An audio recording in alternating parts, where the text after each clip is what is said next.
So now that we understand what a secure PRG is, and we understand what semantic security means, we can actually argue that a stream cipher with a secure PRG is in fact semantically secure. So that's our goal for this segment. It's a fairly straightforward proof, and we'll see how it goes. So the theorem we want to prove is that basically given a generator G that happens to be a secure pseudorandom generator, in fact the stream cipher that's derived from this generator is going to be semantically secure. Okay, and I want to emphasize that there was no hope of proving a theorem like this for perfect secrecy, for Shannon's concept of perfect secrecy, because we know that a stream cipher cannot be perfectly secure because it has short keys. And perfect secrecy requires keys to be as long as the message. So this is really kind of the first example that we see where we're able to prove that a cipher with short keys has security. The concept of security is semantic security, and this actually validates that really this is a very useful concept. And in fact, we'll be using semantic security many, many times throughout the course. Okay, so how do we prove a theorem like this? What we're actually going to be doing is we're going to be proving the contrapositive. What we're going to show is the following. So we're going to prove this statement down here, but let me parse it for you.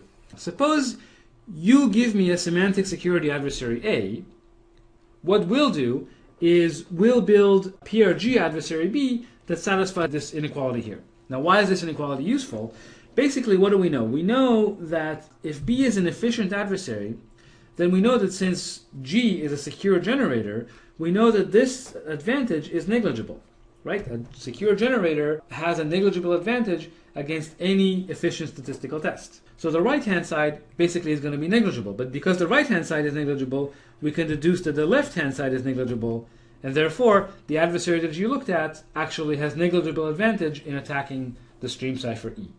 Okay, so this is how this will work. Basically, all we have to do is given an adversary A, we're going to build an adversary B.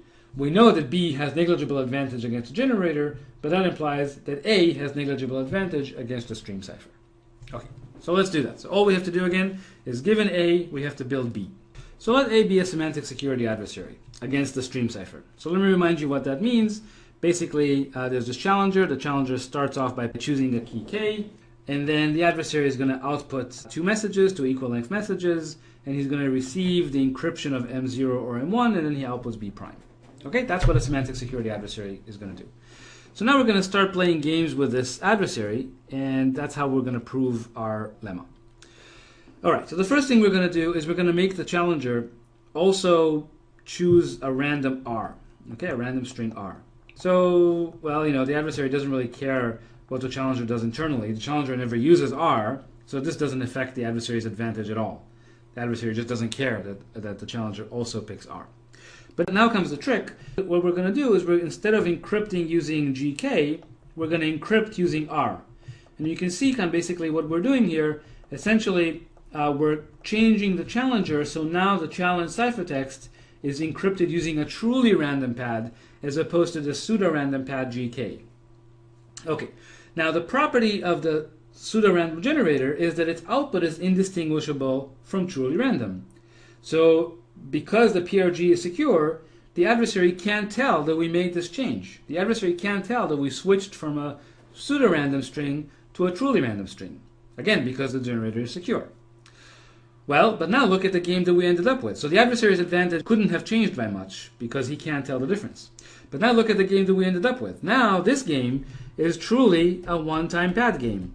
This is a semantic security game against the one-time pad because now the adversary is getting a one-time pad encryption of M0 or M1. But in the one-time pad, we know that the adversary's advantage is 0 because you can't beat the one-time pad. The one-time pad is secure, unconditionally secure. And as a result, because of this, essentially, since the adversary couldn't have told the difference when we moved from pseudo-random to random, but he couldn't win the random game, that also means that he couldn't win the pseudo-random game. And as a result, the stream cipher, the original stream cipher, must be secure. So that's the intuition for how the proof is going to go. But I want to do it rigorously once. From now on, we're just going to argue by playing games with a challenger, and we won't be doing things as formal as I'm going to do next. But I want to do formally and precisely once, just so that you see how these proofs actually work. Okay, so I'm going to have to introduce some notation.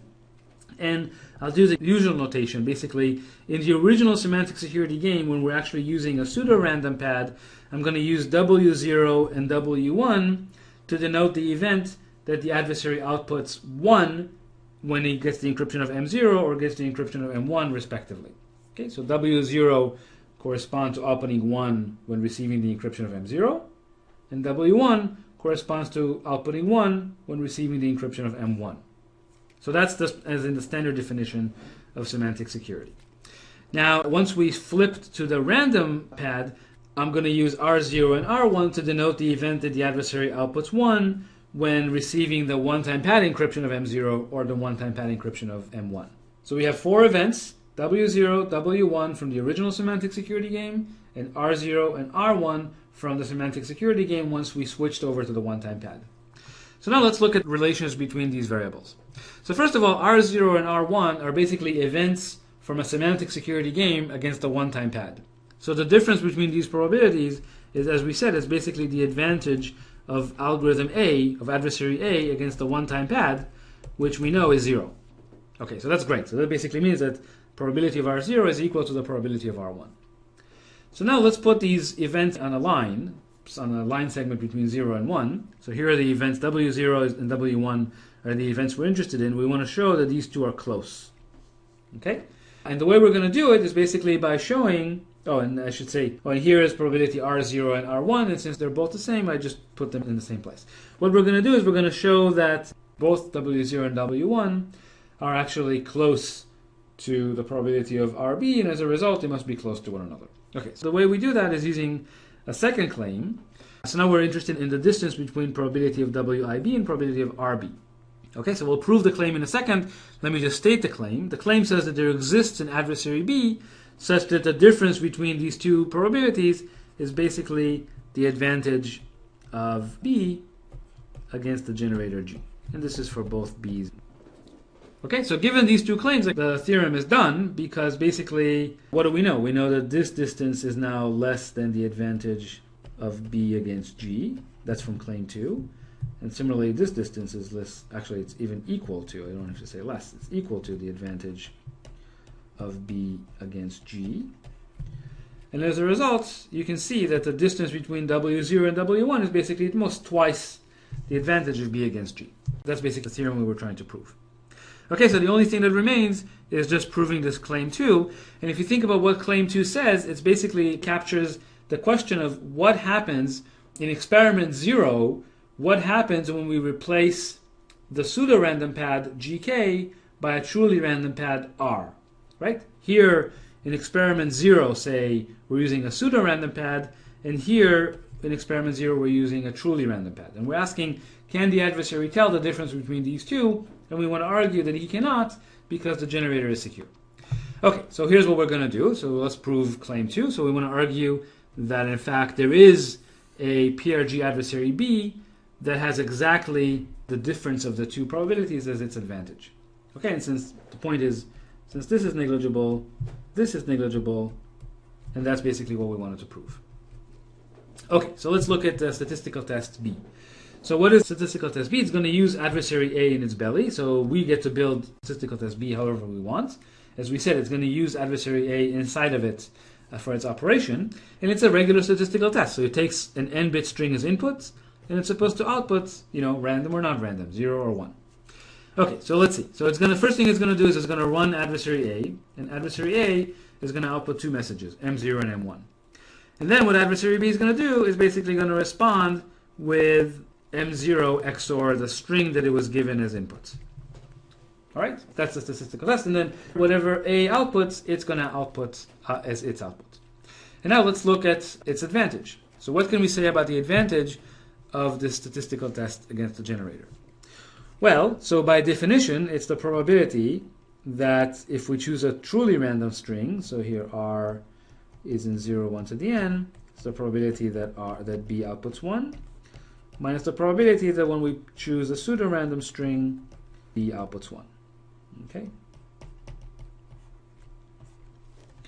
Okay, but let's think about what this is. So what can you tell me about the first expression? So what can you tell me about this expression over here? Well, by definition, that's exactly, if you think about what's going on here, this is exactly the probability R0, right? Because this game that we're playing with the adversary here is basically